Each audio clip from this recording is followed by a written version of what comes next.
दोस्तों, आपने एक कहावत तो जरूर सुनी होगी, जैसी संगत वैसी रंगत। आज इस कहानी के माध्यम से संगति का असर कैसे होता है यह जानेंगे।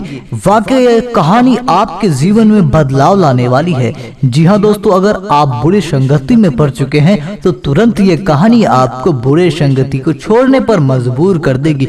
जी हाँ दोस्तों, इस प्रेरणादायक वीडियो में अंत तक बने रहिए। चलिए यह कहानी शुरू करते हैं। एक बार एक राजा शिकार के उद्देश्य से अपने काफिले के साथ किसी जंगल से गुजर रहा था। दूर दूर तक शिकार नजर नहीं आ रहा था। वे धीरे धीरे घनघोर जंगल में प्रवेश करते गए। अभी कुछ ही दूर गए थे कि उन्हें कुछ डाकुओं के छिपने की जगह दिखाई दी।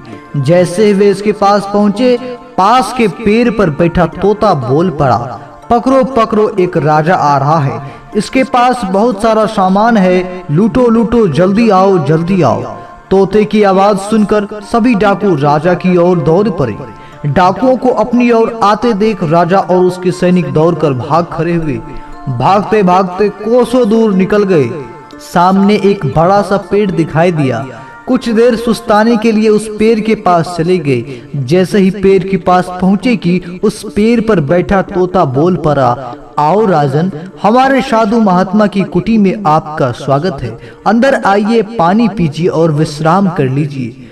तोते की इस बात को सुनकर राजा हैरत में पड़ गया और सोचने लगा, एक ही प्रजाति के दो प्राणियों का व्यवहार इतना अलग अलग कैसे हो सकता है।